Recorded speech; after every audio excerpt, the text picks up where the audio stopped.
Hey guys, just before we get the video started, I wanted to let you know that we are live every Monday with the League Community Show at 8 p.m. Eastern Standard Time over on twitch.tv/Runekeeper TV. I'm going to leave you guys with the Runekeeper now, and I hope you enjoy the video.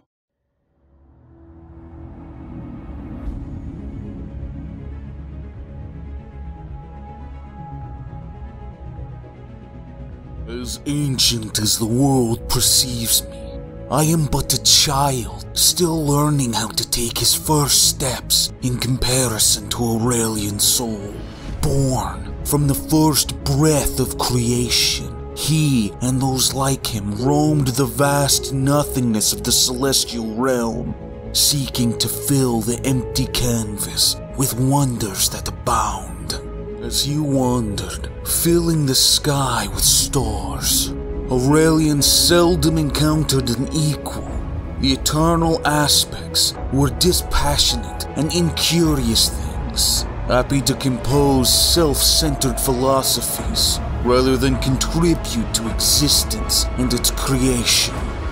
But then, bathed in the light of a fairly unremarkable sun he had crafted eons ago, he discovered something. A world. He did not know who had created this world, or why, only that it had not been him.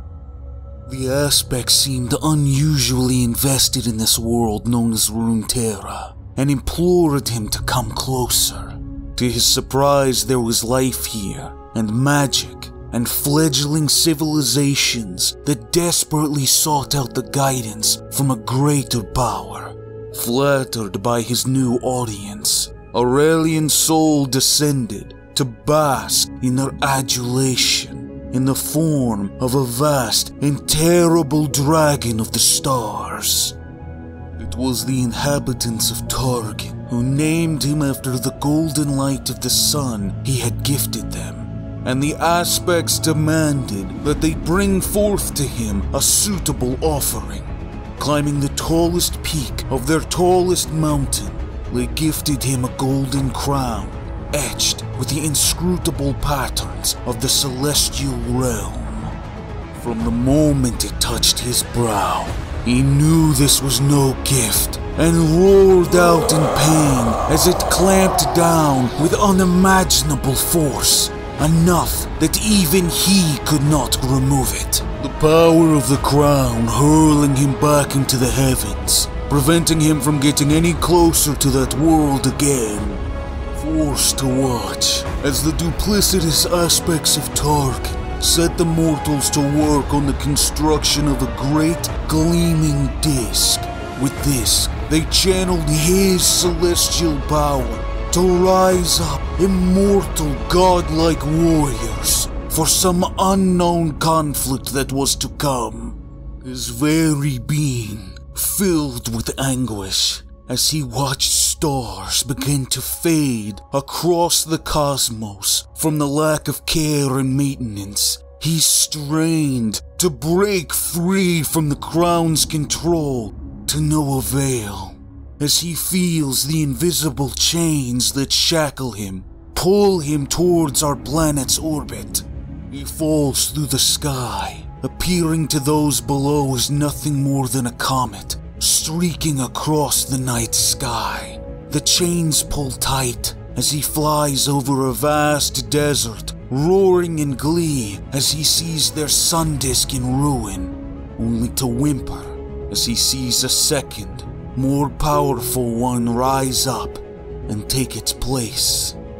The grasping energies of his magical bondage pull him further still, across vast battlefields covered in the corpses of those who continue to perpetuate their cycle of war and death. Then he sees it, the mountains that jut up into the sky, the place where the aspects used these mortals to place him in such bondage. Targon. The pitiful aspects have summoned him once more to seal yet another breach. In their name, no doubt. Atop the mountain, he sees her, standing alone at the peak of one of the smaller summits, brandishing a star-stone spear. A thick braid of auburn hair is draped over her shoulder, falling over a golden breastplate that covers pale, freckled skin. Her eyes, the only bit of her face not shielded by a battle-worn helmet. Not the first of her name. She calls herself Pantheon, nor will she be the last to wear this mantle.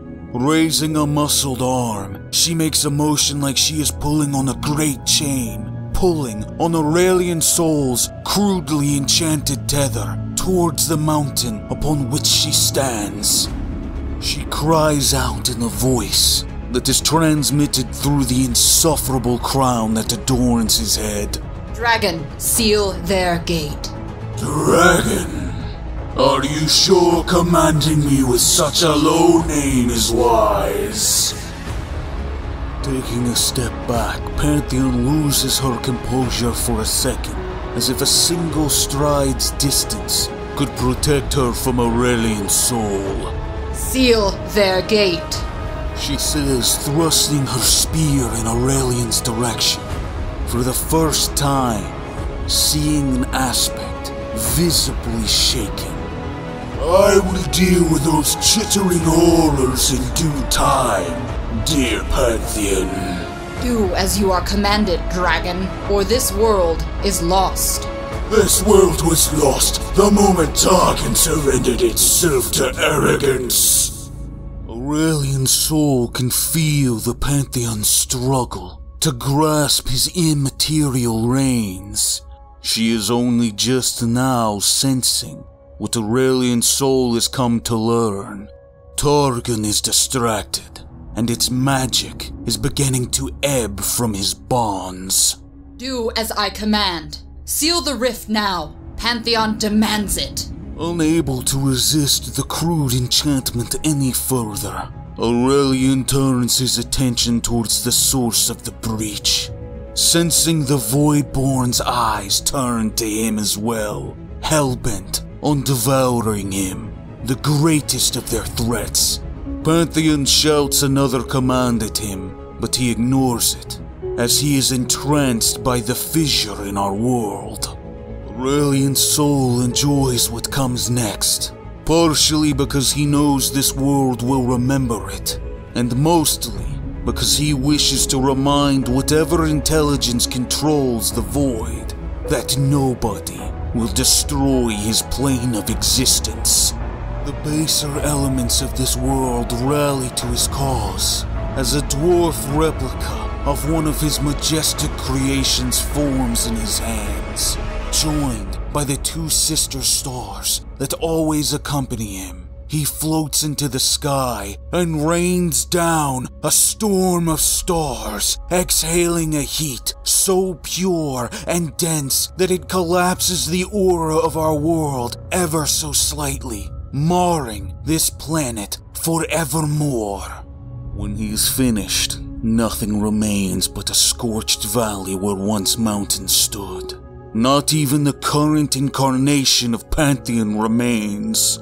Surely, no other world nor the aspects have been scarred like this, or a display of power like it has ever been seen nor ever will again. It is then that Aurelion Soul is reminded of the cost of defiance, as another star burns out in the distance and pain fills his chest. No one could ever understand why this hurts him so, because no one understands that each and every star contains a piece of Aurelion Soul's spirit.